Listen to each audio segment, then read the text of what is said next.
विधानसभा निवडणुकांची रणधुमाळी सुरू झालेली आहे आणि महायुतीमध्ये सर्वात मोठा भाऊ म्हणजे भाजपनं 152 ठिकाणी आपले उमेदवार उभे केलेले आहेत. मात्र एक गंमत अशी आहे की 19 ठिकाणी म्हणजे जवळजवळ शिंदेसेना आणि राष्ट्रवादी काँग्रेस अजित पवार गट भाजपचे कॅन्डिडेट्स त्यांनी आयात केलेले आहेत आणि 19 ठिकाणी म्हणजे हा सगळा आकडा जर बघितला तर भाजपच्या मेंबर्सचा ज्याला दुसऱ्या पक्षात गेले ते 19 आहे आणि ही सगळी राऊंड फिगर 171 बनतीये. नेमकं काय गणित आहे, यामागचे काय गुपितं आहेत, पुढचं राजकारण कसं असणार आहे, याचबद्दल आज आपण रिजनल डायरीमध्ये चर्चा करणार आहोत. आपल्या सर्वांचं स्वागत आहे. माझ्यासोबत आहेत लोकमतचे संपादक नंदकिशोर पाटील सर. सर काय सांगाल, काय एवढं लॉजिक आहे या सगळ्या मागचं? महायुतीच्या सीट शेअरिंगचे जे आकडे आपण बघितले तर याच्यात अर्थातच भाजपला सर्वाधिक जागा आहेत. 152 जागांवर भाजपचे उमेदवार आहेत. त्यानंतर शिंदेसेना 80 जागांवर जवळपास महाराष्ट्रामध्ये त्यांचे उमेदवार अधिकृतपणे उभे आहेत आणि 53 जागा अशा आहेत की जिथे अजित पवारांच्या राष्ट्रवादी काँग्रेसचे उमेदवार आहेत आणि इतर काही जागा त्यांनी मित्र पक्षाला सोडलेल्या आहेत. आता याच्यात एक इंटरेस्टिंग पॉईंट असा आहे की शिंदेसेना असेल किंवा अजित पवारांची पार्टी असेल की यांच्याकडून जवळपास 19 उमेदवार असे आहेत की जे भाजपमधून आयात केलेले आहेत. म्हणजे शिंदेसेनेचा जर आपण विचार केला तर 13 उमेदवार असे आहेत की जे भारतीय जनता पक्षातनं या पक्षात आले आणि त्यांनी तिकडून तिकीट मिळवलं. सेम 9 उमेदवार असे आहेत की जे अजित पवारांच्या गटाकडनं लढत आहेत. आता उदाहरण द्यायचं झालं तर कुडाळमध्ये निलेश राणे हे शिंदेसेनेचे उमेदवार आहेत पण ते भाजपचे आहेत. त्यांचे वडील नारायण राणे भाजपचे खासदार आहेत पण ते आता तिथून लढत आहेत. संजना जाधव या कन्नडमध्ये उमेदवार आहेत शिंदेसेनेच्या. या कोण आहे संजना जाधव? तर रावसाहेब दानवे भाजपचे माजी मंत्री आणि भाजपचे मोठे नेते यांच्या त्या कन्या आहेत आणि त्या शिंदेसेनेकडनं लढत आहेत. अशी खूप मोठी यादी आहे. एक चर्चेत असलेलं नाव सांगायचं तर शायना एनसी या मुंबादेवीमधून लढत आहेत शिंदेसेनेकडून. आता शायना एनसी या भाजपच्या नेत्या आहेत, त्या भाजपच्या प्रवक्त्या राहिलेल्या आहेत आणि असं असताना ते शिंदेसेनेकडनं लढत आहेत. अशी जवळपास 13 नावं आहेत की जे थेटपणाने लढत आहेत. दुसरीकडे अजित पवारांच्या गटात सुद्धा अशीच आहेत जे भाजपमधून अजित पवारांकडे आले आणि ते लढतात. ती जवळपास 9 नावं आहेत. तर नावच घेऊन सांगायचं, राजकुमार बडोले आहेत अर्जुनी मोरगाव, लोहा कंधारमध्ये प्रताप पाटील चिखलीकर आहेत. प्रताप पाटील चिखलीकर हे भाजपचे खासदार राहिलेले आहेत नांदेड जिल्ह्यामध्ये, ते अजित पवारांकडनं लढत आहेत. वाळवा इस्लामपूरमध्ये शशिकांत पाटील आहेत. कवठे महांकाळमध्ये संजय काका पाटील आहेत. संजय काका पाटील हे भाजपचे सांगलीचे खासदार राहिलेले आहेत. अशी खूप मोठी यादी आहे या निमित्ताने आहे. आता तुमचा जो प्रश्न आहे की हे का केलं, महायुतीमध्ये 288 जागांचं जेव्हा शेअरिंग सुरू होतं की कोणी किती जागा लढवायच्या, भाजपचेच आता एक्झिस्टिंग आमदार 105 आहेत. शिवाय त्यांना सपोर्टिंग करणारे काही अपक्ष आमदार होते, ती संख्या 15 आहे असे सांगितले जाते. प्रत्यक्षात हा आकडा कमी जास्त असू शकतो. म्हणजे 105 आणि 115 असे जर आपण गृहीत धरलं तर जवळपास 120 आमदार तर त्यांच्याकडे आत्ताच आहेत जे एक्झिस्टिंग आहे, जे निवडणुकीत आहेत. तर तेवढ्या जागा तर त्यांना देणं अपेक्षितच होतं.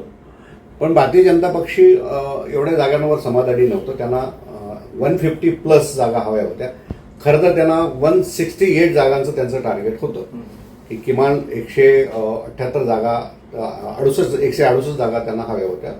पण 3 पक्षामध्ये ती एवढी संख्या शक्य नव्हती आणि मोठा पक्ष असल्यामुळे भारतीय जनता पक्षाकडे इच्छुकांची प्रचंड मोठी संख्या होती.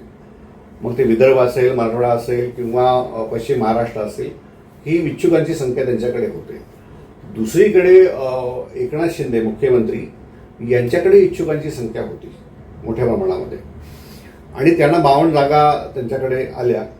आणि अशा वेळेला काही जागा अशा होत्या जवळपास 20-25 जागा की जिथे एकमत होणं शक्य नव्हतं. म्हणजे महायुतीमधले जे 3 घटक पक्ष आहेत त्यांच्यावर ह्या सीट शेअरिंगमध्ये एकमत होत नव्हतं.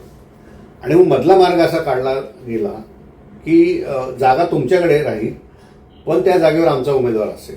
म्हणजे आमच्या पक्षातला कार्यकर्ता तुम्ही घ्या आणि तुम्ही त्यांना तिकीट देऊन तुम्ही त्यांना निवडून आणू शकता. आता हे करण्यामागे एक गणित असू शकतं, आय एम नॉट शुअर, पण ज्या शक्यता आहे त्याच्यामध्ये की जर या उमेदवारांना तिकडे पाठवून तिकीट दिलं नसतं तर यापैकी अनेक जण हे बंडखोर म्हणून उभे राहिले असते आणि त्याचा फटका अर्थातच भारतीय जनता पक्षाला बसला असता. आपल्या स्वपक्षामध्ये बंडखोरी होऊ नये, शिवाय जे इच्छुक आहेत त्या इच्छुकांपैकी बऱ्यापैकी लोकांना तिकीटं मिळावी हा त्यामागचा हेतू असू शकतो. आणि मग ते स्वपक्षातनं असू की मित्रपक्षातनं असू, आणि मग गिव्ह अँड टेक असं ते आहे. पण ते फक्त गिव्हिंग झालं, टेकिंग काही झालं नाही. म्हणजे अजित पवार किंवा एकनाथ शिंदे यांच्याकडचे काही उमेदवार तिकडे गेलेत असं दिसत नाही. पण भाजपनं मात्र या दोन पक्षामध्ये आपली माणसं पेरलेली आहेत आणि याच्यातली जर निवडून आली तर त्याचा फायदा महायुतीला होईल. म्हणजे भाजपला होईल असं नाही, तो महायुतीला होईल. म्हणजे आता हे जर गणित बघितलं आपण की 152 अधिकृत उमेदवार भाजपचे, कागदावर ऑन पेपर 152 भाजप लढत आहेत आणि भाजपमधून या दोन पक्षात गेलेले म्हणजे शिंदे सेनेत गेलेले आणि अजित पवारांकडे गेलेले यांची जर गोळाबेरीज केली तर भाजप 171 जागांवर प्रत्यक्ष लढताना आपल्याला दिसत आहे. सर, मग यामध्ये असं म्हणता येईल का की या दोन्ही मित्र पक्षांनी कुठे ना कुठेतरी कॉम्प्रोमाइज केली, कारण त्यांच्याकडे पण इच्छुकांची संख्या मोठी होती. नक्कीच कॉम्प्रोमाइज तर करावंच लागलेलं आहे, कारण भाजपच्या सोबत अलायन्समध्ये राहायचं, युतीमध्ये राहायचं तर दोन पावलं मागे घ्यावं लागतं.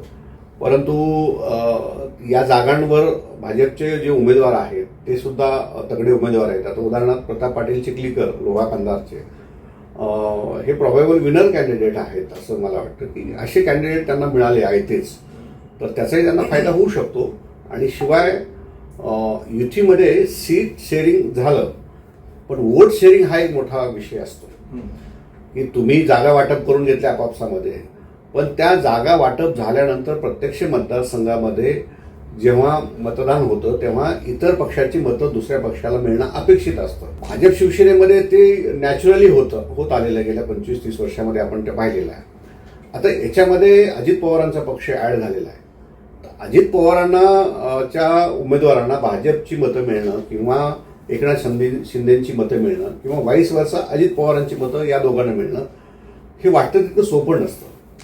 आणि म्हणून जेव्हा भाजपचाच उमेदवार आपल्याकडे आहे, त्यांचा कार्यकर्ता आहे, त्यांचा इच्छुक आहे, त्यांचा नेता आपल्याकडे आहे, तेव्हा ती जी मतं आहेत ती मतं त्यांना मिळणं सोपं जातं. हे त्यांनाही फायदा त्याच्यामध्ये नक्कीच दिसतो.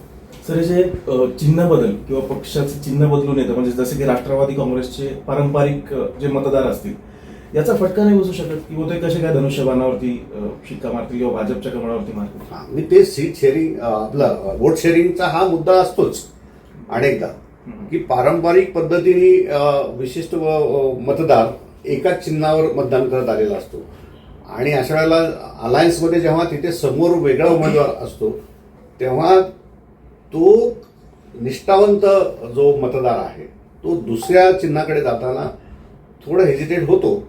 परंतु ते मग प्रचाराचा कालावधी जो असतो त्याच्यात त्यांनी ते चिन्ह तिथं बिंबवायचं असतं. आणि अलायन्समध्ये आता काही सगळे सुज्ञ मतदार आहेत, सगळे सुशिक्षित मतदार आहेत, त्यांना आता हे सगळं कळतं की कुणाचे अलायन्स झालेलं आहे किंवा कुणाची युती आहे महाआघाडी, हे सगळं कळतं. पण तरी सुद्धा काही पर्सेंटेज ते राहतं की ते वोट शेअरिंग होत नाही प्रॉपरली. हे आपण लोकसभेलाही पाहिलेलं आहे. मुख्यमंत्री पदाचा दावेदार भाजपच असेल आणि असं असल्यास कुठलाही अडथळा होऊ नये अशी रणनीती वाटते. महाराष्ट्रामध्ये सरकार स्थापन करण्यासाठी बहुमताचा आकडा किती आहे? 145 आहे. आता भाजप 152 जागांवर स्वतः लढत आहे.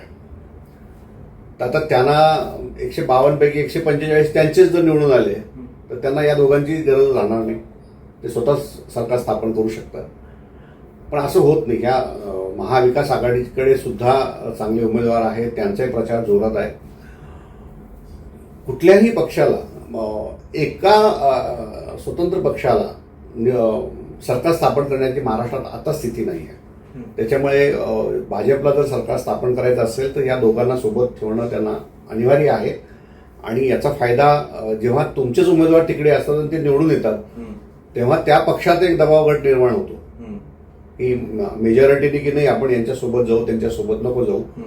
असा विदिन पार्टी जेव्हा हे आमदार निवडून आलेले बसतील तेव्हा तो एक दबाव गट म्हणून काम करू शकतो. एक शेवटचा प्रश्न आहे.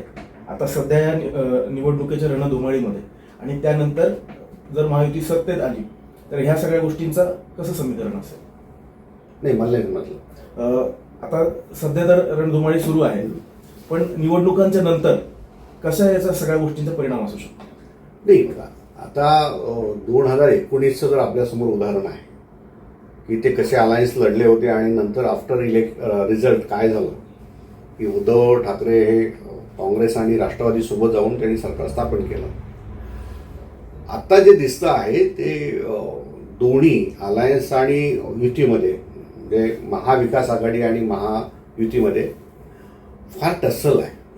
म्हणजे लोकसभा निवडणुकीनंतर जर मताचं गणित बघितलं आपण ते फार कमी मार्जिननी महाविकास आघाडी पुढे होती आणि मधल्या काळामध्ये बऱ्यापैकी या सरकारने ते काम करून तो मार्जिन भरून काढण्याचा प्रयत्न केलेला आहे. दुसरीकडे दोन्ही आघाड्या आणि युतीमध्ये मोठ्या प्रमाणात बंडखोर आहेत. याला तो मुद्दा तो पुन्हा आहेच आहे की भाजपची काही स्ट्रॉंग बंडखोर आहेत. म्हणजे उदाहरण घेऊन सांगायचं तर आष्टी मतदारसंघामध्ये त्यांचे भीमराव धोंडे आहेत किंवा इकडे माजलगावमध्ये सुरेश आडसकर आहेत, रमेश आडसकर सॉरी, हे स्ट्रॉंग कॅन्डिडेट आहेत त्यांचे, पण ते भाजपचेच आहे. या अपक्षांची सुद्धा भूमिका खूप महत्वाची ठरणार आहे पुढच्या काळामध्ये. आणि ज्या पक्षाचा अपक्ष बंडखोर असतो तो निवडून येतो त्याचं नॅचरली त्याच पक्षाकडे ओढा असतो आणि म्हणून त्याचा फायदा महायुतीला होऊ शकतो या सगळ्या बंडखोरांचा सुद्धा जर निवडून आले तर. नक्कीच आपण बघितलं की एकूण 152 जागा जरी भाजप सध्या लढवत असलं तरी त्यांच्याच पक्षातून दुसऱ्या पक्षांमध्ये मित्र पक्षांमध्ये आयात केलेल्या उमेदवारांची संख्या देखील मोठी आहे. त्यामुळे ही संख्या आता 171 पर्यंत पोहोचतीये. कशी सगळी समीकरणं जुळून येतात याचा महायुतीला फायदा होतो की फटका बसतो हे मात्र येणाऱ्या काळातच कळू शकेल.